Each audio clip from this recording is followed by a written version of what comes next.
Coordinator 5667 requesting party manifest forms by the end of the month. Jacob, we're on. Oh, hi everybody. Welcome back to the Prologue Productions podcast. Welcome back, everybody. Yeah, my name's Jacob. And I am Jake, as per usual. Yay. Yay. It is time to make our third and final character for our nice little Lost Mine adventure that we're working on here. Yeah. As a quick little recap, who do we currently have in this party of ours? Currently, as up to this point, we have a College of Valor bard, a rock gnome by the name of Bodyknock the Bard.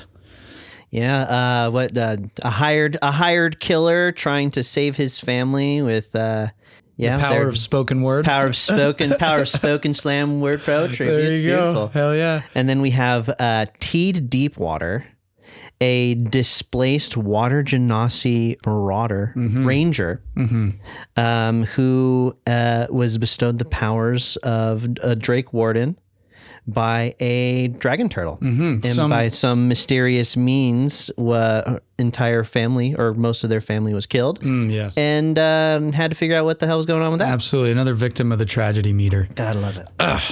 Tough. But hey, it is what it is. Is what it is. All right. So I think without further ado, let's roll some dice and let's come up with a third character for our party here. Alrighty. So first off, class, let's go. That's a D12. Yes. We have 10, which is a sorcerer. A sorcerer. I think ranger, sorcerer, bard. A little squish. That's okay. But that's okay. Yeah. Yeah. Let's see. Yeah, sorcerers usually born with magical energy running through their veins. Sorcerers are what people usually think of when the image of a spell slinger comes to mind. Their magical forces are linked to their emotions and mind. A charisma caster. Yes. Using the force of will, or I wouldn't say will, more of like force of personality. They're just born talent to manifest things. It's a juxtaposition to that of a wizard, which is typically a learned spellcaster. They learn their spells through study. A nerd. A Yes. wizard. A wizard is a magic nerd. They are, for sure. Whereas a sorcerer is one that just gets it naturally, whether it be through some sort of deal or it's in their blood or what have you. Yep. And we will roll to see how they've gotten these magical powers. So we have 7 options here, and it's going to roll D8, and we shall see. We got 6, which is going to be a Draconic Bloodline. We're really going into the Draconic theme here for this party. With the ancestors of dragons, they show draconic natures. Yes, so whether that be, some scales on their skin, it can be some sort of lizard-like eyes. They can have horns. It can be flavored however you like.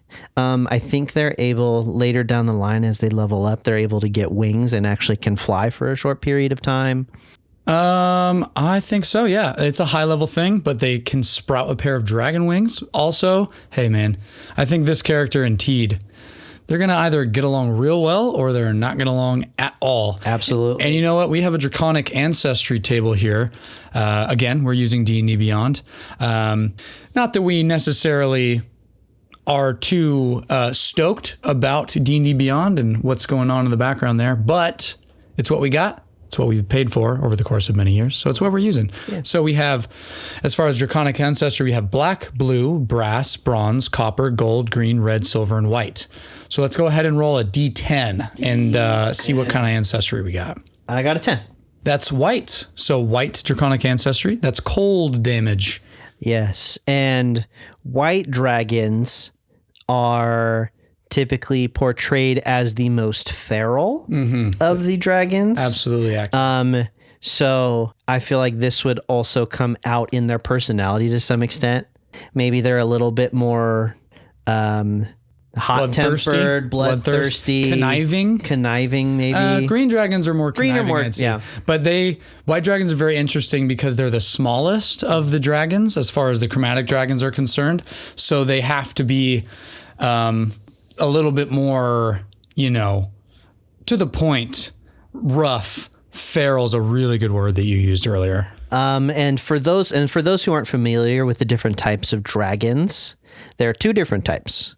We have the chromatic dragons and we have the metallic dragons. There's other ones in supplemental stuff, but typically we have two types of dragons. There's the chromatic, which are typically the evil dragons. Typically, yes, chaotic red, evil. Blue, green, white, black.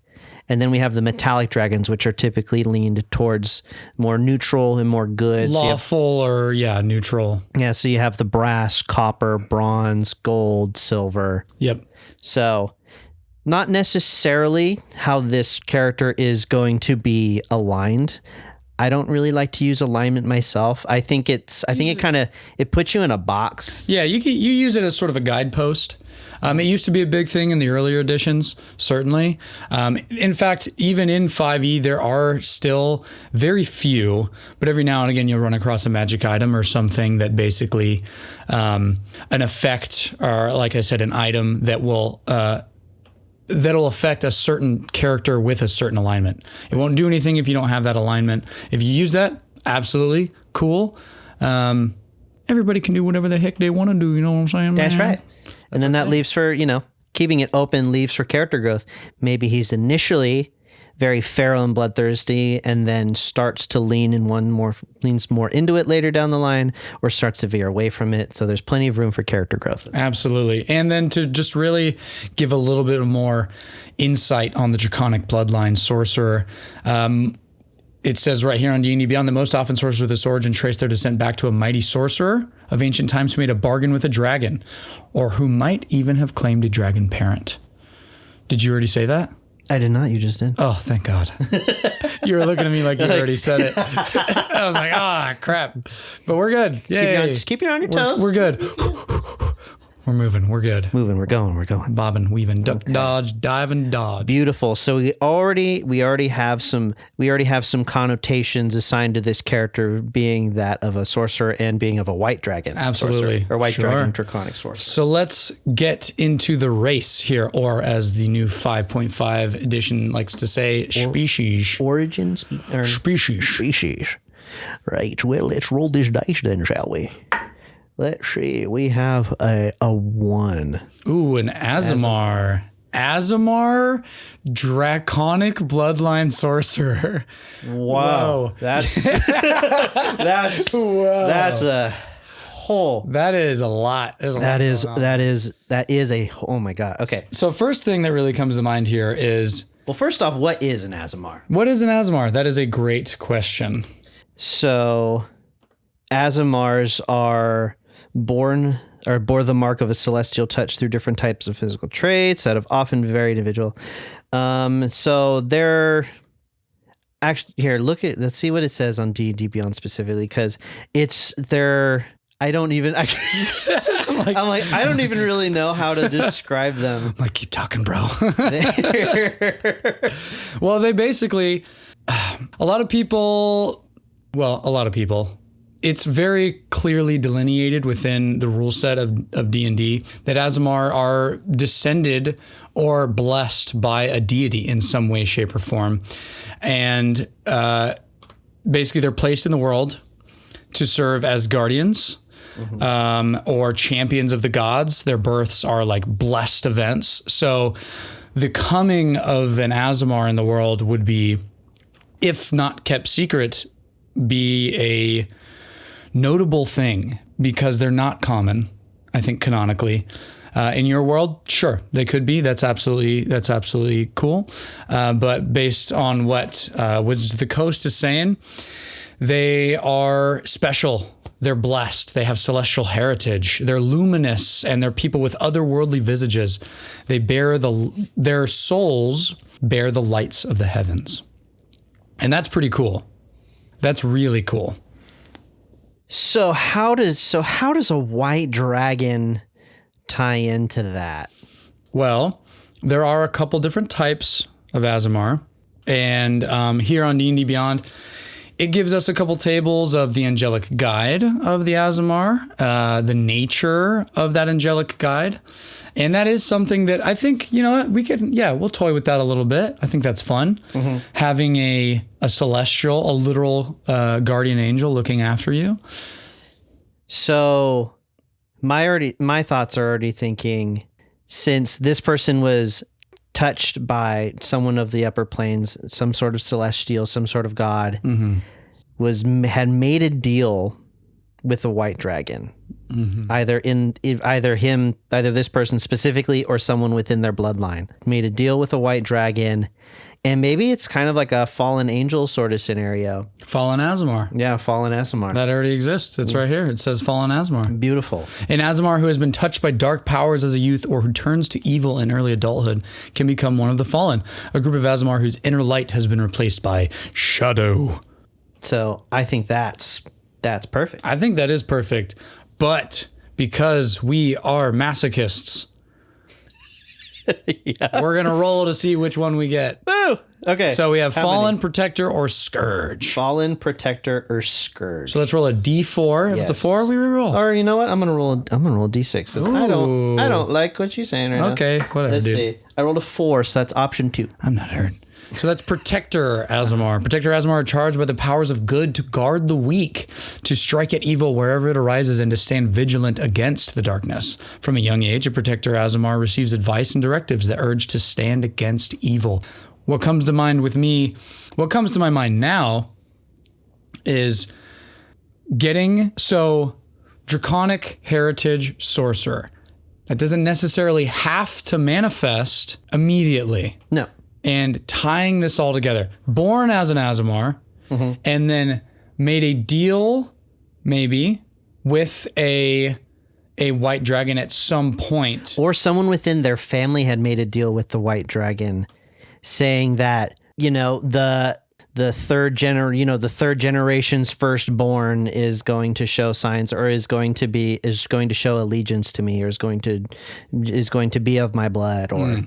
And then that could be tied to a whole intricate backstory of what is this white dragon and why did it make this deal to have their kin be manifested in this person, or It's tough. This is a tough. This is a hard one. This is a tough one. But I think we can make it work. The more we roll, the more we're going to be able to tie all these things together. Yes. And this is hey baby. This is a creative process at work. That's right. I'm feeling those juices, those brain juices. Yeah. So now we have to figure out their background. Okay. So background, we're going to roll our D20. Let's see what we get. That is a 15, which is going to be a sage. A sage. Okay. Right. And what immediately comes to mind when I think sage, regardless of what D&D Beyond says, is delicious herb. That's right. Very delicious herb. That's right. I do love it. Or the adjective of sage, which is sagacious. Is it? Yeah. Is it though? You can be a sagacious person. Yeah. Do you feel sagacious? Sometimes. Don't look at me like that. Sometimes, yeah. Sometimes I feel very sagacious. Sagacious. Yeah, man, totally. Lovely. So, sages, you spend years learning the lore of the multiverse. You've scoured manuscripts, studied scrolls, listened to the greatest experts on the subjects that interest you. Your efforts have made you a master in your fields of study. Okay. So a learned sorcerer. A learned Aasimar sorcerer. A learned Aasimar sorcerer. We're really getting into this. We're getting into that, man. Sean Connery. Maybe they sound like... Maybe we already have a voice. Fuck it. Yeah. It's right there. Okay. I like that. However, there is a specialty table here. It's a D8. Yes. It goes alchemist, astronomer, discredited academic, librarian, professor, researcher, wizard's apprentice, and scribe. So, let's see here. How many? 8. 8. I got a 6. A 6 is a researcher. Okay. So a sage. So just like researcher. Yeah. Because that's kind of, they do get, their background feature is actually researcher, As you attempt to learn a piece of lore, you don't know that, or if you don't know that information, you often know where and from whom you can obtain it. It usually comes from a library, scriptorium, love that word, university, or another sage or other learned person or creature. And that's just fun. Right. So perhaps wanting to learn of their, not necessarily, not a curse per se, but learn of their heritage. Because they're obviously, maybe they don't want to feel these feral instincts, as they start to boil up in them. Maybe when things get hairy, or when situations are dire, they tend to lean into that feral instinct, or that feral instinct sort of takes over. And so they're wanting to learn, where is this coming from? Why is this starting to show up now? I like that. Yeah. I like that a lot. That's exactly where my mind was going as well. Okay. So also, one thing that comes to mind right now, being that they are Aasimar, obviously from a deity, right? And the sort of good aligned dragon deity is Bahamut. Right. And which Bahamut, which is the platinum dragon. Platinum dragon. It's a deity that is a incredibly powerful platinum dragon. Deity of good dragons, metallic dragons, wisdom, and enlightened justice. And I think that out of all of the gods within the Forgotten Realms pantheons, of which there are many, which is really hard to keep track of. So don't worry too much about that. Just choose the ones that sound good to you and run with it. Unless you want to use all of them, then good luck. And you do you, baby. You do you, baby. Baby girl. So, descended from Bahamut, perhaps. Or this person, here's something that occurs to me right now. Me. This person, born with draconic heritage, white dragon, draconic heritage, usually would make them sort of more evil aligned, chaotic evil. Bahamut takes an interest in this individual and somehow retroactively alters them so that they are now fighting a sort of yin and yang dual war, good and evil, the blessing of Bahamut, fighting with their inherent white dragon tendencies. I like what you're saying. Maybe. We'll see. I think we can do something with that once we get to the tragedy meter. I think we can really lock that in. the most important of meters. Yeah. It really narrows in what we're actually going to be leaning into. That's why it's at the end, because it's the most fun. Yay. All right. So far we have a Aasimar, a protector Aasimar, draconic heritage sorcerer that is a sage, specifically a researcher. So kind of general sage. General sage. Next, we're going to roll the age of this individual. Yes. D4 for age. Here we go. 3. A 3. So they're an adult. They're an adult. They're, when I think of that, middle-aged. So, maybe they've spent some time trying to figure this out. And maybe through their studies, it's actually started to come to the surface more so, perhaps. Yeah. Especially wanting to learn something so that's not easily accessible information, or it may or may not be, depending on how you roll it. But I would say that this is not easily accessible information on the makings of a sorcerer through a draconic bloodline. So you'd have to be going into some perhaps maybe some forbidden sections of some libraries and whatnot. Ooh, heading over to the forbidden section, are we? Yeah. I think this is fantastic. It's great. We're making it work. Yes. So they're middle-aged. And as far as Aasimar are concerned, I think that if they're celestial, then who could say how old they are? Deities are immortal. Right? Maybe they've been on this plane for 40 some years, but they've actually lived like a very long fruitful life that they don't remember. Yeah. Especially being fallen, maybe once making a deal from that, they were they were cast out from whatever plane they hail from. Mm-hmm. I don't know what the platinum dragon place would hail from, the realm of the plane of whatever you want it to be. Yeah, that's a tough one. The plane of whatever you feel like. The plane of whatever you feel like. That's my favorite plane. I agree. That's my favorite one. Yes. Let's see. I think. Oh, okay. Let's roll a little bit more. Let's get the personality traits coming in here. Yep. We have a master table of all of the personality traits, flaws, bonds, all that stuff. So we're going to be rolling and seeing. This is going to create a lot of variance. Yes. There's usually 8 options for each. Or is it for each background? There's like 8 different type or 8 usually, different suggestions. For each background. We've decided to use all of them. It makes for a little bit more variety because they can kind of get a little bit samey. Yeah, when you're rolling into. Plus, if we ever come back, if we circle back around and we roll another bard, ranger, or sorcerer, and we roll up the same, bonds, flaws, and traits, it's gonna be like, all right. Yeah, well, this is just teed, but with green skin. So yeah, sure. Skin. Orc teed.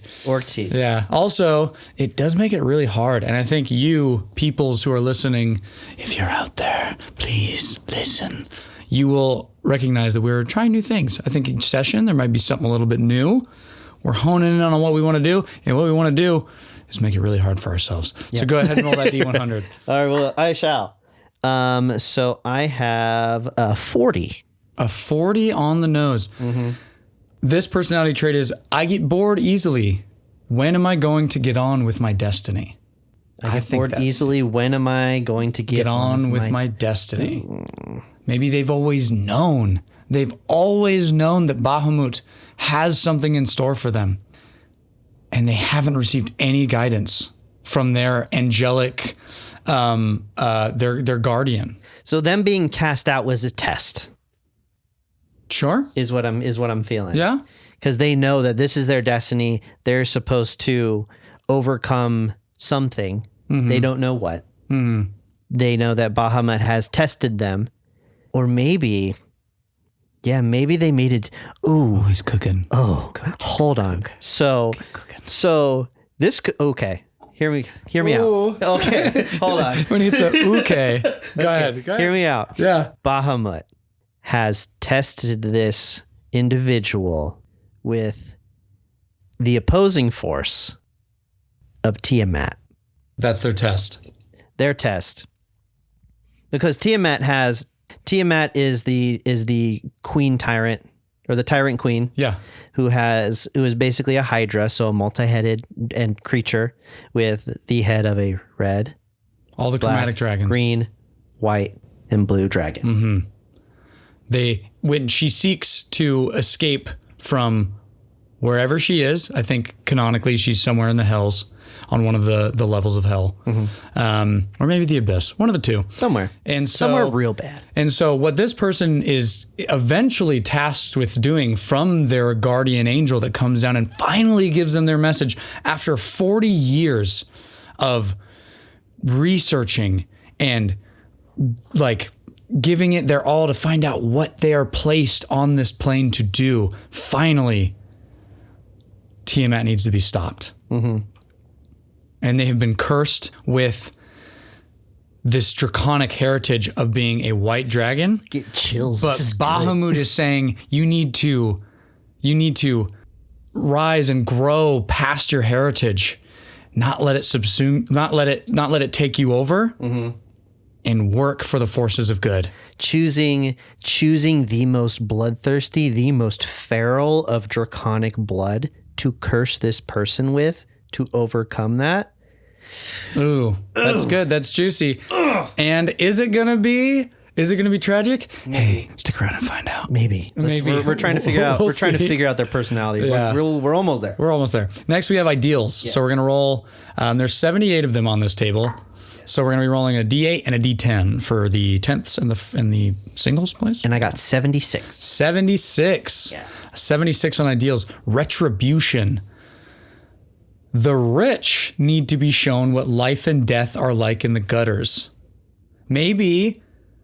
So initially, doesn't seem right. However, maybe their early life, they weren't a sage. They weren't a researcher. They were born in the gutters, hiding their heritage, struggling and striving, and they developed this intense hatred for the upper class, the bourgeoisie.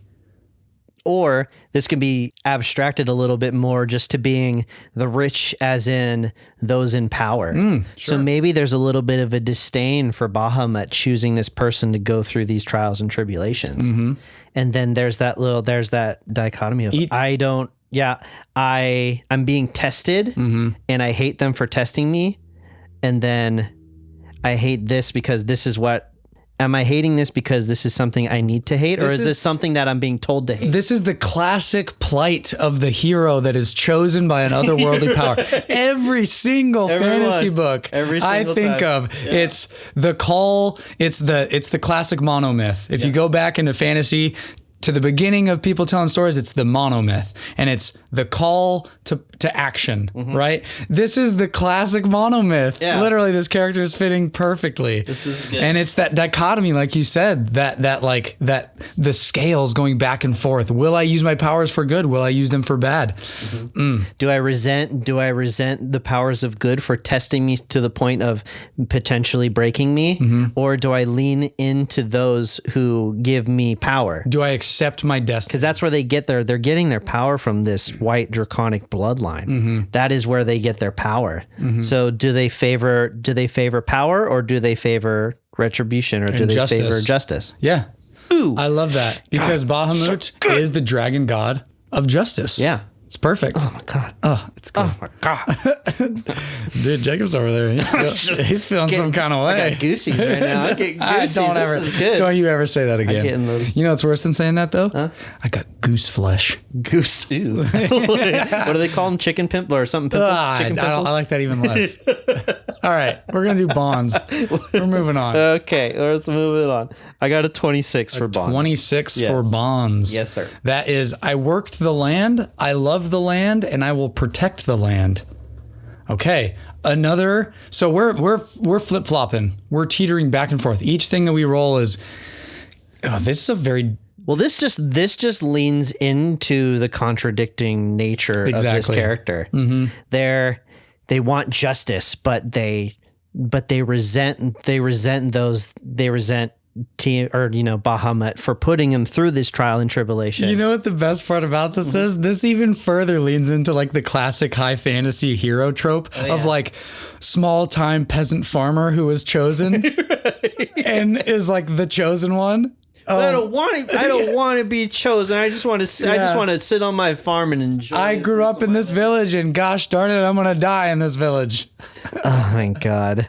So yeah, that just leans more into the contradictory nature of this character, which leads to some very interesting moments that you get to choose as a player. Yeah, absolutely. Do you lean more into do you lean more into that, that righteousness, that justice, that wanting to save and protect those around you, or do you lean into the real juicy power of the tyrant queen herself? Absolutely. I don't know. Sure. That's up for you to decide. That's only for you to decide. Now, Flaws. What this do we is, have I think, going to be the kicker here. 13 for the flaws. 13, lucky 13. When I see something valuable, I can't think about anything but how to steal it.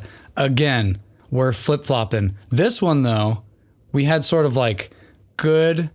I think we had like bad, good, bad, and then we have another bad one. So it seems like they're leaning a little bit more into their draconian heritage. Their white dragon heritage. That's so draconic. Yeah. That is the most draconic thing ever. When I see something valuable, I can't think about anything but how to steal it. Right. Oh my God. And the beautiful thing about that is value is subjective. That's true. So this could be whatever you think this character finds valuable. Maybe they're a researcher, so information, knowledge. Yeah. Its knowledge is valuable to them. So they're going to want to surround themselves with people who have knowledge so they can take it for themselves, which is what this character is ultimately here for. They want to learn.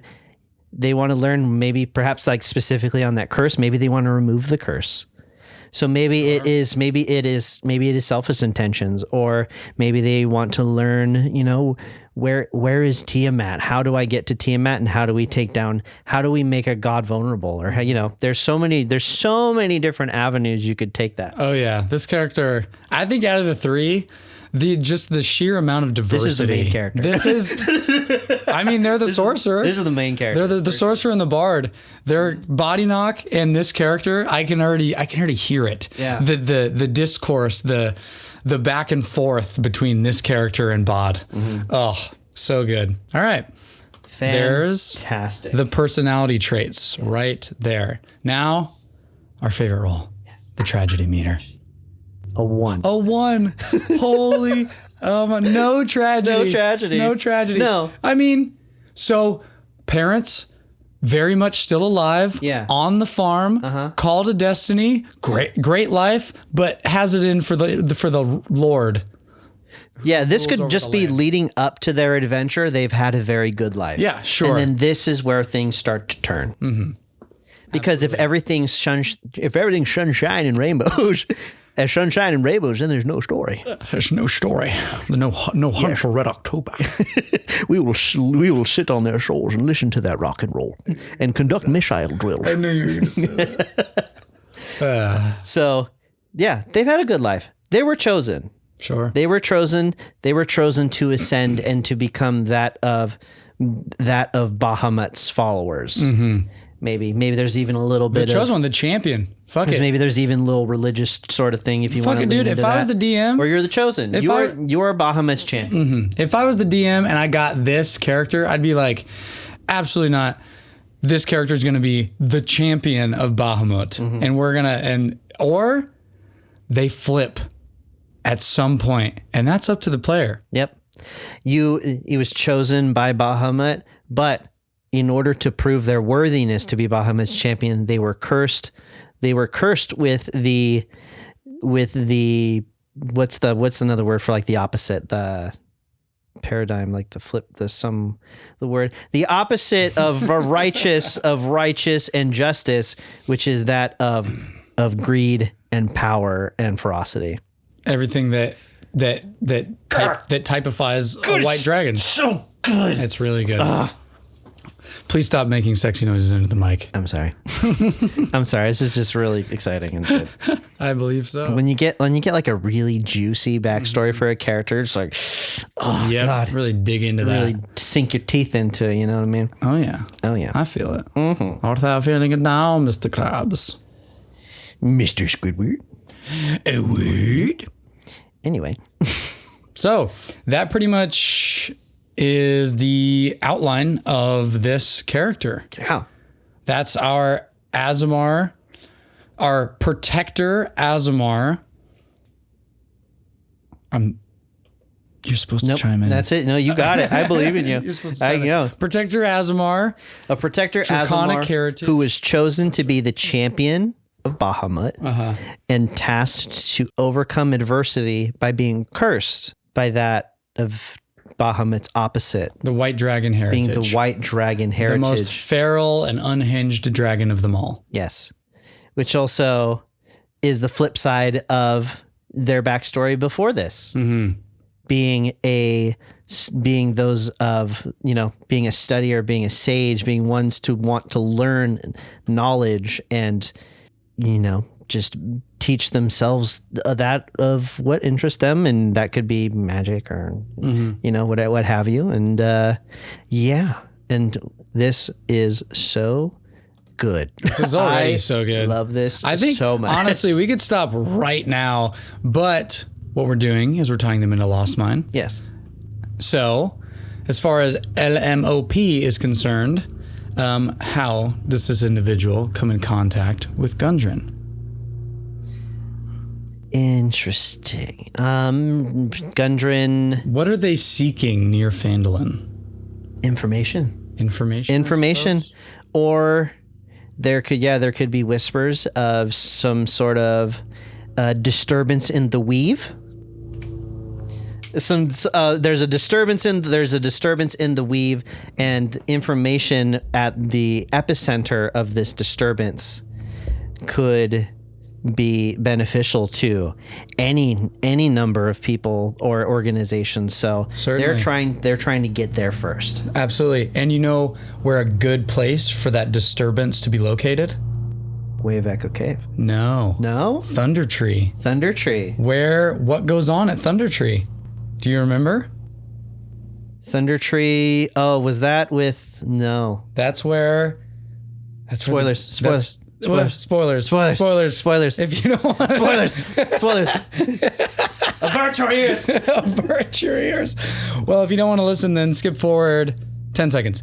That's where the dragon cult is first seen in Lost Mine. That's where the dragon cult tied into the backstory is first seen. Spoilers over. Oh my God. It's right there. It's right there. It's right there. It's right there. That is just unbelievable. It's good. And leans in, and yeah, it leans into the overarching theme of I need to get Lost to Mines of Phandalin. Phandalin. I need to get to Phandalin. I think this is mighty fine. That's really good. You know what? I think this is a mighty fine story right here. I'll tell you what. I'll tell you what now, Shell. Oh, Shell. Cool. So I think personality-wise, this individual would probably be, I mean, if they're not, they're middle-aged, right? Yeah. No tragedy, but they were also a researcher and a sage. So maybe even in whatever, because if they worked the land and they were sort of like the peasant type, working the fields type in this very high fantasy world that Dungeons and Dragons kind of sits in, maybe there was a local wizard or something that they went to go study under, or maybe the last couple years they realized they got this message from their guardian angel, and basically the message was gather information, find out everything you can about the cult of Tiamat, go seek that information and track it down to its source. Don't give in to your evil heritage. And so they went and they traveled to Neverwinter, and they got in with the researchers there. They became got some sort of, they got a library card. They bought their They got a library card, and they've been researching things, and then finally they're out and they hear word, oh, hey, rumor on the street is that there's a cult or something's been spotted in the area of Phandalin, and it's just whispers. But this individual starts going, oh, I need to get more information about that. I need to go track that down. And then they hear, boom, oh, there's an individual named Gungeon Rockseeker. They're looking for people, powerful spellcasters or warriors to guard these goods, get them to Phandalin, and then from there, basically, who knows, more information, more deals to be found, more information to be found. I said information twice. You know what I'm saying. Yeah, information. Yeah. Yeah. You know. You said it info. twice. Yeah. Data. Got it. Right. Lore. We're on the same page here. Informations. Yes, absolutely. Absolutely. So, unless, I mean, you got anything other than that? You got a better tie-in than that? I think that's fantastic. I think that's great. Because it leans into what's already given to you. Mm-hmm. So, especially for people who don't necessarily like to deviate too far away from whatever adventure they're going into, this leans in perfectly to what LMOP is already providing. Yep, that's right. And I also think there's nothing wrong from the DM perspective. Like, we're saying like, oh, we don't want to give away this one part of the adventure. But honestly, I would be perfectly fine telling this player like, okay, you heard that in this area called, and if you don't want to know, then close your ears, Thunder Tree. Open your ears. Open your ears. That's where these rumors are circulating from. Yeah. That's where somebody saw something out of sorts, like a hermit or a traveler or, a woodsman, a hunter saw this, and now it's spread. The rumor mill has got it going, and that's okay. You're not ruining anything by giving them a name of a location. No, not at all. No. And this could be something that they can keep to themselves or something that they can openly share. Yeah. Especially when you're talking about cult activity. Mm-hmm.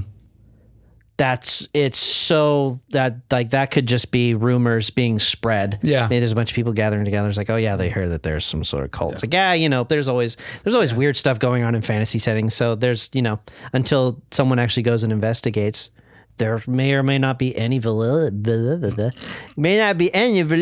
to what people are talking about. That's right. There won't be any validity.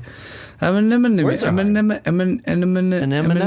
Yeah. Don't hurt yourself, Jacob. Words are hard, okay? Words are hard. The English language is very difficult. It is difficult. As somebody who learned how to speak Arabic, it is difficult.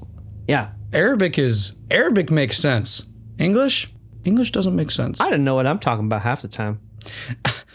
Who are you? I don't know. Where am I? Why, most of the time, I don't know what in the hell is going on. Well, what in tarnation is going on here? You know what I think would be really fun? I mean, we've been doing the Sean Connery voice, and that would be a lot of fun. That'd be a lot of fun. But also, just doing like a middle-aged, like former peasant, like very open, no tragic backstory. But what's this guy's name? If he's a farmer or he just led a very simple life, probably have a very simple name. Jim. He's my champion. Jim. Jim, the champion of Bahamut. Hi, everybody. My name's Jim. Hi, everybody. My name's Jim. Oh, I just my came God. to get some information from y'all. Oh, my I God. heard there's some sort of crazy dragon cult down over off yonder. Did you happen to hear anything about that? Why does Jim sound like the deaf guy from Family Guy? Ain't never gonna catch me. That's pretty good. Sure. I think a little bit of a country accent would probably, you know, or like a very Coleman sort of peasant, like, you know, name's Jim. Or The name's Jim. Are we really going with The Jim? name's Jim. No, I don't think we should. What go about a with fantasy version of Jim? Jimothy. Nathaniel? Nathaniel. Isn't that from the Dungeons and Dragons movie? I don't know. The Aarakocra's name is like, isn't it like Jimothy or something like that? Nathaniel? I don't remember. I think it is. Which is so funny because that's like a deep cut to DMs coming up with stupid names off the cuff because you're like, oh, who is the name of that peasant that you guys actually just killed? Fucking Steve. Steve. Steve the Aarakocra. Yep, that's right. Jim the Aasimar. Jim Aasimar. Also, I think leaning into the justice part would be fun in terms of naming. I don't know what that would be for fantasy wise. What name would evoke justice? What name would evoke justice? Yeah. Oh, that's a hard one. Justin? That is stop. Let's see. I don't know. I feel like we don't need to look it up. You know what I'm saying? It could be something totally. What's the Dante? Dante's a great one. Yeah. Dante's a good one. Dante's Inferno. Sure. It's the similar thing of going into hell to save his wife, right? Is that Dante's Inferno? Yeah, he's trying to. He basically. He's trying to save. What is her name? I can hear him yell it. He goes, ah! He's like screaming it throughout the entire adventure. But yeah, basically the devil takes his wife from him because he lied, or because he held things from her, and he didn't keep his promise to her, and he pursues the devil all the way to the lowest level of hell to get back his wife, and then she finds out that he lied to her, and he cheated on her, and he committed war crimes. You know. Classic fantasy stuff. Yeah, it's standard adventure stuff. Standard adventure stuff. Yeah. I like Dante. Let's go with Dante. Dante's good. And then a good fantasy last name, maybe a good fantasy surname. Dante Evergreen. I'm trying to think of like something. Yeah, Go ahead. Yeah, Dante Douglas. Dante, the classic hero name. Yeah. Alliteration. Douglas. Yeah. Dante Douglas. Douglas. Douglas. Yeah. Douglas. Hey, Okay. my name Dante Douglas. Let's just stick with Dante for now. Dante's Let's fine. just do Dante. Just Dante. That's good. Cool. And then, yeah, I think as far as the voice goes, just sort of like might be a very standard sort of country. Bahamut. What are you saying? Bahamut. What are you saying right Bahamut. now? Bahamun? Yeah. That's his last name? Yeah, sure. Sure. Yeah.